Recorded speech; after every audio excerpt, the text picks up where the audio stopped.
Hi ആൾ ഇന്ന് ഞാൻ പറയാൻ പോകുന്നത് ബയോഡെർമയുടെ ജെൽ ഫേസ് വാഷിൻ്റെ റിവ്യൂ ആണ്. ഞാൻ ആക്ച്വലി ഇത് യൂസ് ചെയ്യാൻ തുടങ്ങിയിട്ട് ഒരു 2-3 വീക്സ് ആയി.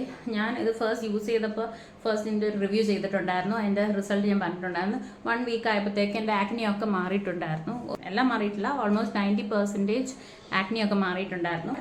അതിനുശേഷം ഒരാഴ്ചയും കൂടെ കഴിഞ്ഞപ്പോൾ എനിക്ക് കുറച്ചുകൂടെ ബ്രേക്ക് ഔട്ട്സ് ഇങ്ങനെ കൂടുന്ന, ഓരോ പിമ്പിൾസ് ഇങ്ങനെ ഈ ചിന്ന ഏരിയ മാത്രം ഇങ്ങനെ കൂടുന്ന പോലെ തോന്നി. അത് ആക്ച്വലി വേറെ ഒന്നും കൊണ്ടല്ല, എൻ്റെ സ്കിൻ ടൈപ്പിൻ്റെ പ്രശ്നം, അല്ലാതെ ഈ ഫേസ് വാഷിന് ഒരു പ്രശ്നവുമില്ല. ഇത് എൻ്റെ കോമ്പിനേഷൻ സ്കിന്നാണ്. ഇത് എൻ്റെ സ്കിൻ എനിക്ക് തോന്നുന്നു ഒരുപാട് ഡ്രൈ ആക്കുന്നുണ്ട്. അങ്ങനെ ഡ്രൈ ആകുമ്പോഴാണ് ഇങ്ങനെ പിമ്പിൾസും ബ്രേക്ക് ഔട്ട്സ് ഒക്കെ വരുന്നത്.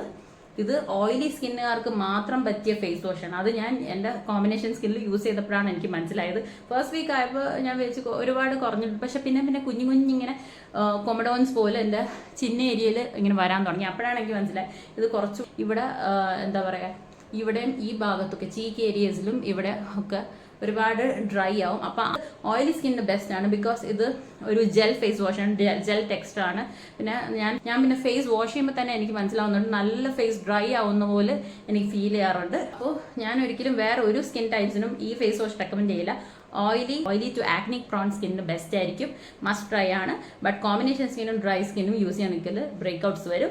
വലിയ റെഡ് ആയിട്ടുള്ള ആക്നീസ് ഒക്കെ ഉണ്ടെങ്കിൽ അത് പോകാൻ ബെസ്റ്റ് ആണ്.